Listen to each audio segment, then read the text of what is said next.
Yo l'ami, j'espère que tu vas bien. Moi au top, après les 60 kilomètres que j'ai fait vendredi, les pieds ont morflé mais surtout les genoux. Ouh, les ligaments je les ai sentis. J'ai fait ça en 10-11 heures comme tu peux le voir avec le screenshot que je vais te partager. En tout cas, ravi de te savoir motivé à t'améliorer par le biais de ma chaîne qui traite des choses qui te seront, je l'espère, utiles. En tout cas, ils me tiennent très à cœur. Et tu dois juste aussi me faire part des axes d'amélioration en commentaire afin de m'améliorer et m'encourager. Alors, dans cette vidéo, nous allons évoquer comment filtrer les informations qui arrivent jusqu'à nous, que nous avons voulu savoir ou non, et qui proviennent des médias, des réseaux sociaux ou de notre environnement social. Tu dois savoir avant toute chose que les informations sont comme l'alimentation pour nous. L'homme n'est pas en mesure d'ignorer les effets négatifs des informations, comme c'est le cas pour des fast-foods, des sodas et autres saloperies de l'alimentation. Tout nous impacte et tout va dans notre cerveau. Ces informations créent des stimuli dans notre cerveau, se connectant à nos souvenirs, pouvant même les modifier. Ouais. Et ça engendrera, créera de nouvelles émotions sur certaines choses, en corrélation ou non. Comme par exemple, je sais pas, depuis ton enfance, on te dit que c'est sain d'avoir une femme et te marier et y faire des gosses. Et là, tu reçois une masse de propagande qui te dit non, c'est le patriarcat qui contrôle la femme. Et ça te détruit tout plein de beaux souvenirs que tu as pu passer avec tes parents. Tu pourrais peut-être les imaginer comme étant voilà, ton père comme méchant qui contrôle ta maman, qui est manipulée. Ou que tous les bons souvenirs que tu as fait avec des déguisements où tu jouais au prince, à la princesse, eh bien, balayés avec une émotion négative. Ou que tu aies savouré des barbecues et qu'on te dise que la viande c'est très mauvais pour la santé, qu'on te dise que c'est mal de tuer les animaux et après tu regretteras tous ces beaux moments, entraînant de la névrose. Ou par exemple, tu kiffais jouer au foot et aujourd'hui s'associer à la stupidité peut-être, à l'image de Ribéry, ou à l'indélinquance qu'on peut voir dans les cités. Alors que tu joues au foot avec tes amis sans qu'on te prenne la tête, et sans que cela t'impacte sur ton statut social, l'image sociale que tu peux dégager auprès de certaines personnes. Et ces informations, ils prennent comme appui les biais profonds de notre fonctionnement. Donc on a tous des biais cognitifs, on fonctionne tous ainsi, tel qu'est fait notre cerveau, à moins que tu n'aies pas été éduqué dans un environnement sain, entouré de beaucoup de personnes avec qui tu as pu interagir. Ça m'étonnerait si on ne serait pas tombé sur ma chaîne. Et encore moins sur YouTube, tu ne saurais pas comment fonctionnerait Internet. Et on fonctionne tous avec ces biais profonds. Et les médias, les réseaux sociaux, les entreprises les utilisent par le biais de marketing. Non pas que le marketing c'est mauvais, non du tout, c'est juste qu'on comprend le fonctionnement du cerveau humain et on l'exploite pour défendre des intérêts. Donc ils défendent les intérêts financiers de leur boîte. Et donc ils prennent l'appui des biais profonds, comme par exemple le biais de la confirmation, donc qui est de chercher des informations validant nos croyances. Par exemple, tu es un carnivore et tu dis que les légumes c'est mauvais pour la santé. Tu vas t'appuyer sur les études qui vont appuyer tout simplement ta croyance, tes pensées. Et les biais, et les réseaux sociaux, les algorithmes des réseaux sociaux, Google, vont énormément jouer là-dessus parce que ça va te favoriser ton activité. Ça va te dégager de bonnes émotions, tu vas aimer, tu vas sans cesse pratiquer ça. Et on n'aime pas les contradictions. Ce qui fait que lorsque tu tomberas sur du contenu qui va opposer à tes idées, tu vas l'exclure, tu vas le rejeter. Et tu ne voudras pas en reconsulter. Pourtant, ça serait une démarche saine qui est de réellement prendre conscience de certaines choses. Est-ce que tu aurais tort ou pas? Il y a un autre effet. Il y en a plein, mais je vais t'en citer du moins les plus importants. Alors c'est l'effet de disponibilité, qui est d'accorder le plus d'importance aux informations les plus facilement accessibles. Donc tu l'as compris, les informations les plus accessibles sont les réseaux sociaux, TF1, et on va pas chercher plus loin. Il y en a qui pensent qu'ils vont chercher des informations en accédant aux informations les plus facilement accessibles, mais il n'en est rien. Si la personne va se mettre à récupérer donc des revues scientifiques d'un site universitaire un peu de niche, là on pourrait parler. Ce n'est pas mon cas bien entendu non plus, mais lorsqu'on cherche à chercher des faits, on se doit de diversifier nos sources. Et quand je dis diversifier nos sources, c'est pas Le Figaro, Le Parisien, Libération, BFM, mais plutôt médias anglo-saxons, médias portugais, chinois, russes, indiens, du Moyen-Orient et de l'Afrique. Là, il y a un petit peu plus de diversité d'origine d'information. Et toujours se méfier donc des informations qu'on nous tend la main. Ensuite, il y a la redondance d'informations. Pour citer un monstre assez connu de l'histoire, un mensonge répété 10 fois reste un mensonge. Un mensonge répété 10 000 fois, et il devient LA vérité. Ai-je besoin de citer son nom, son identité? Petit indice, ses années 30-40 avec une moustache. Ce système-là, il permet de faire changer les habitudes de la masse, faire changer les croyances de la masse. Comme penser, ça peut être aussi, bien entendu, positif, comme penser que les antibiotiques ne sont pas automatiques, un grand classique, ou encore que le lait est notre ami pour la vie. Ça se discute, ça, on est d'accord. Parce qu'il est, entre autres, responsable de l'arthrose à un certain âge, et d'autres maladies. Et on va pas se lancer, diversifier autant dans le sujet. On en est encore, les informations sont-elles dangereuses? Ah, bah tiens, j'ai répondu en partie à la question. et que oui, à une certaine fréquence, le lait, danger. Il y en a tellement encore, comme tu t'en doutes. On va s'arrêter là, on va juste rentrer un peu plus dans le concret. Ce qui est à retenir, c'est que le cerveau, il crée de nouvelles connexions neuronales, modifiant nos prises de décision et notre gestion de contrôle de nos impulsions. Je vais développer ça plus tard. Le cerveau, il crée bien entendu de nouvelles connexions neuronales, modifiant nos prises de décision. C'est-à-dire que ce qui te vient à l'esprit, ce que tu devrais faire lorsque tu reçois une information, cela ne provient pas de toi. Cela provient de ton inconscient qui est influencé par plus de 90% de son environnement. Ou non, pardon, méprise. C'est pas bien ça, Julien, c'est pas bien. Nos décisions sont influencées à plus de 90% de notre inconscient, notre inconscient est influencé très massivement par notre environnement. Et il y a très peu de personnes qui ont conscience de ça. En général, lorsqu'on a conscience de ça, on se dit que l'on veut décider ce qui va rentrer dans notre inconscient, ce qui va nous influencer. Parce que ce qu'on souhaite que ce qui émerge de notre inconscient soit sain, soit ce qui nous fait avancer dans la vie. Et c'est justement l'intérêt de ce petit podcast. Et notre gestion de contrôle de nos impulsions. C'est-à-dire qu'on va prendre un cas un peu extrême et facile. Les véganes. Les véganes extrémistes, militantistes. Ce sont des personnes qui ont des connexions neuronales très puissantes au niveau de leur lobe frontal, je crois, de mémoire. La partie du cerveau qui est responsable des émotions fortes, vives, qui nous connecte avec notre cerveau reptilien, qui est responsable aussi à nos réactions immédiates impulsives, primaires, répondant à des besoins de la pyramide de Maslow aussi. Et lorsqu'elles apprennent, de la grande légèreté par rapport au monde animal, au règne animal, par rapport à tout ce qui est abattage ou de la viande, elles vont avoir une réaction très vive.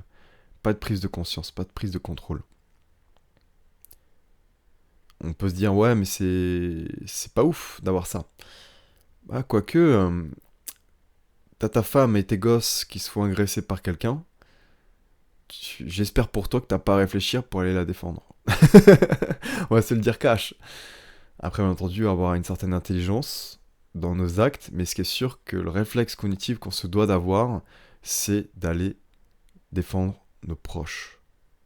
Et c'est ça, quand on parle, c'est que les informations peuvent certes nous influencer là-dessus, mais il y a du bon comme du mauvais. À nous d'en faire part de ces choses-là et d'avancer. Et ces informations, je me le répète, mais c'est important de le faire. Les informations changent nos croyances, nos valeurs. Ça peut faire peur ou non. Et un bon exemple, on va remonter un peu dans l'histoire. Comme tu sais, le présent, il se comprend par le passé. Voilà, en Europe, on a l'héritage de certaines valeurs communes qu'on retrouve intrinsèquement par rapport à d'autres civilisations. Du moins, c'est un dénominateur commun, plus important que d'autres civilisations et peuples. Pardon. Par exemple, Jésus et la chrétienté. On nous a dit, ils nous ont dit de faire le bien, c'est tout ce qui est bien, c'est bien, ok.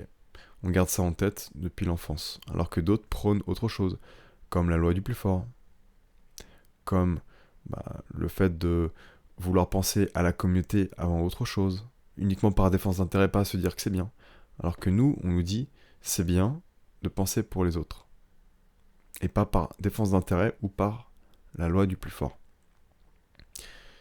Et bien, il suffit simplement de se donner l'image par le biais des médias qui répéteraient en boucle pendant 10 ans que X chose est bien, alors que c'est peut-être pas le cas. Et pour reciter l'homme moustachu, 10 000, 100 000 mensonges répétés deviennent une vérité. Et ça fait changer les valeurs, les croyances de chacun. Ça peut être pour le bien, comme les antibiotiques sont pas automatiques pour défendre notre système immunitaire, ou le mieux, ou la société, de l'individu. Bon, dans tous les cas, c'est à vous de choisir. Donc dites-moi si vous souhaitez que j'aborde quelque chose en particulier, que j'explique les process de propagande, parce que là on a fait une petite parenthèse là-dessus, et d'influence de masse, qui nous impacte individuellement, nous empêchant d'avancer. Mais ce qui est sûr, c'est que, très succinctement, je ne peux que vous orienter vers une volonté de force et de puissance, parce que c'est ce qui nous amène à être le plus autonome possible de toutes les influences extérieures. C'est très puissant. Parce qu'une personne faible, son cerveau va le savoir et va l'orienter vers des décisions qui seront les plus faciles. Des décisions qui l'évitera d'avoir le groupe contre lui. On développera ça dans nos autres vidéos, mais j'en avais déjà un peu parlé dans les précédentes vidéos. Donc n'hésite pas à retourner dans les précédentes. Et peut-être que tu peux laisser un petit commentaire faisant le lien avec les différentes vidéos. Ça pourrait être sympa. Et dans les informations, il y a les informations non désirées et qui sont non rentables pour nous, qui peuvent jouer avec nos instincts primaires, qui nous stimulent de prime abord, avec nos peurs et nos désirs. Ça nous fait prendre en fait des décisions, passer à l'action, des choses qui n'auraient peut-être pas eu lieu. Par exemple, Charlie Hebdo, qui a eu ce genre de choses, et les personnes sont mises à se manifester, c'est très bien, ok. Mais ils l'ont fait que parce que c'était la masse qui l'avait fait. C'était le mouvement. Ils n'en avaient pas conscience. Et à l'inverse, des gilets jaunes, certes c'était un mouvement de masse, mais à l'inverse, qui n'était pas encouragé par les hautes sphères.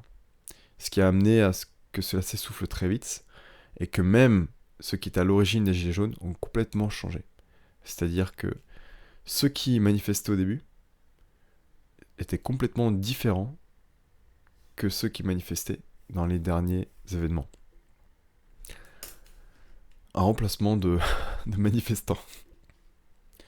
Plus une information stimule notre instinct primaire, qui répond à des besoins primaires de base, plus ça va jouer sur nos pensées à court terme. Ce qui fait que toutes nos pensées qui sont orientées vers du moyen et long terme vont s'amoindrir. Donc si l'on souhaite faire de longues études, ça va nous décourager, indirectement, inconsciemment. Même si, dans les informations qu'ils peuvent dire, ouais, faire des études c'est bien. Mais si on stimule sans cesse nos peurs, nos croyances, pardon, nos peurs, nos besoins primaires, comme manger, on va manquer à manger, on va manquer à manger, ou peut-être misère sexuelle auprès de certaines catégories de population qui fait que vous vous sentir en sécurité. C'est pour ça que le sentiment d'insécurité, le sentiment comme l'insécurité réelle, après il y a un sentiment d'insécurité, est-ce qu'il l'est ou pas? Ça c'est une autre question. Mais ce qui est sûr, c'est que lorsqu'on a un sentiment d'insécurité ou que lorsque nous sommes en insécurité, cela impacte sur notre niveau d'intelligence, sur notre croissance intellectuelle et sur la profondeur de nos connexions neuronales. Donc notre volonté de nous améliorer, comme tu l'as compris, il faut considérer ça. Notre volonté de nous améliorer doit considérer les informations dans lesquelles on a accès, que ce soit les publicités ou autres. Voilà. Ces pensées occultes, ces peurs nous occultent nous occultent nos objectifs à moyen long terme qui sont les plus rentables. Et si vous voulez le voir à l'échelle géopolitique mondiale, eh bien, l'Occident, qui est dans un système de démocratie, n'a pas une vision à long terme parce qu'elle n'arrive pas à l'appliquer pour diverses raisons. On va pas encore changer de sujet. Et la Chine, pensez long terme. Ils sont en train de gagner du marché. Si tu as, comme disait Einstein, si tu as 1 heure pour,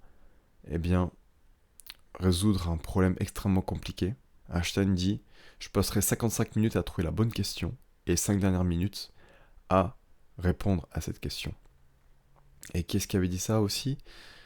Si on m'accordait 1 heure, c'est l'équivalent, si on m'accordait 1 heure pour couper du bois, je passerai 50 minutes, 55 minutes à aiguiser ma hache et 5 dernières minutes à la couper. On pourrait même continuer encore plus loin. Ok, si on m'accordait 1 an pour couper toute une forêt, bien sûr c'est mal, c'est pas bien. Eh bien, je prendrais 10 mois, 11 mois à développer une tronçonneuse et le reste à la couper. Ce serait plus rentable que de s'attaquer directement avec des ongles ou avec une hache. Qu'est-ce qui serait gagnant? Donc voilà, notre volonté de nous améliorer, elle doit considérer ça. Maintenant que nous avons conscience de l'importance des informations, que cela soit par la qualité et la quantité, et qu'on a répondu ensemble à pourquoi est-ce qu'il faudrait éviter de se polluer d'informations indigestes, eh bien on peut passer au comment. Comment filtrer les informations? Eh bien rien de plus simple, ne pas s'en exposer. Comment trouver la bonne information des autres? Déjà ça commence par ne plus regarder la télé. J'ai un ami médecin, petite dédicace, qui me laisse un petit commentaire, si jamais il visionne la petite vidéo. Il va chez les habitants, voilà, classique, et il voit tout le temps la télé allumée. Si tu m'écoutes, c'est que tu fais partie sans doute des personnes qui ne regardent pas la télé. Et nous sommes amenés à penser que personne ne regarde la télé. Pourtant, tu vois les chiffres, 20 millions de personnes qui regardent la télé le week-end. Waouh, d'où est-ce que ça sort ce chiffre? C'est impossible. Ouais, c'est hallucinant. Ne pas hésiter aussi à souscrire à des abonnements d'applications dans lesquelles on a pour habitude de consulter, comme YouTube. Payer 2-3 euros dans le mois, voire 10 euros. On peut penser que c'est cher, qu'on peut s'économiser, mais c'est un investissement pour nous qui est incroyable. Et dans les transports en commun, on voit des publicités partout. C'est hallucinant. Je mesure 2 mètres, je me force à baisser la tête. C'est pas quelque chose qui est à faire, mais baisser la tête, regarder vers le bas. Ça nous évite de nous polluer et faire attention avec les images très attractives. Comme les femmes au maillot de bain, oui. Et aussi de belles petites couleurs avec de belles petites polices qui captivent notre attention, parce que c'est l'objectif. Bien entendu, les bloqueurs de pub. Et pour autre chose, dans l'aspect social, je veux vous citer, ou vous narrer, ça va être plus beau ça, vous narrer une petite histoire bien sympathique de notre ami Socrate. Je me plais beaucoup à le relire celui-là. Socrate, comme tous, il fut confronté à des rumeurs, à des informations qui circulent, dans lesquelles elles ne vont rien ne lui apporter. Et il s'est mis à appliquer, ou peut-être qu'il l'a créé, le test des 3 passoires, les 3 faiseurs de rumeurs. Voilà. Socrate, alors je la cite. Socrate, dans la Grèce antique, était considéré comme un grand sage, et ses écrits sont restés à une référence pour les philosophes contemporains.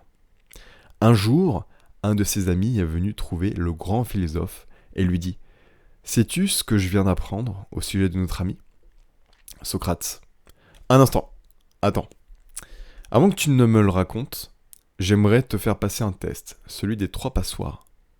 Son ami répond « Les 3 passoires ? What ?» Socrate dit « Oui. Avant de raconter toutes sortes de choses sur les autres, il est bon de se prendre le temps de filtrer ce que l'on aimerait dire ou entendre. C'est ce que j'appelle le test des 3 passoires. Donc toi, bon là je fais une petite parenthèse, donc la personne qui parle doit faire ce test pour filtrer ce qu'il va pouvoir dire, afin d'éviter de polluer les autres.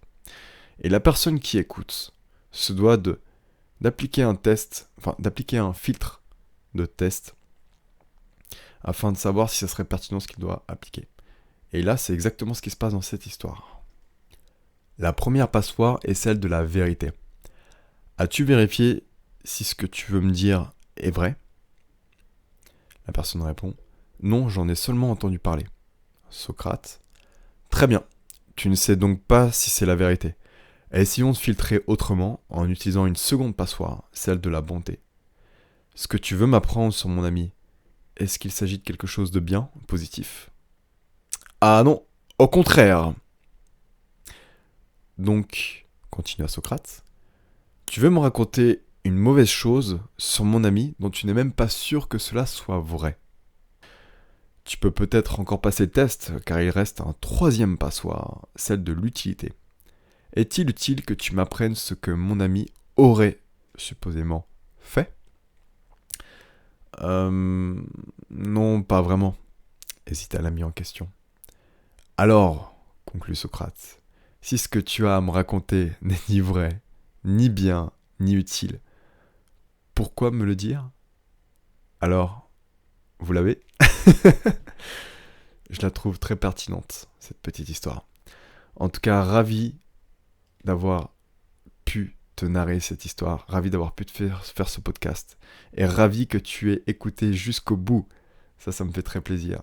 N'hésite pas à me laisser un message, un commentaire plutôt, pour me dire que tu l'as bien écouté jusqu'au bout. Ça me fera très plaisir. Et savoir si cela t'a été utile. Et n'hésite pas à me poser des questions si tu souhaites que je peaufine ou même me suggérer des sujets, des thématiques à aborder dans différents podcasts. Merci à toi et on se dit à la prochaine. Ciao, ciao, bye bye.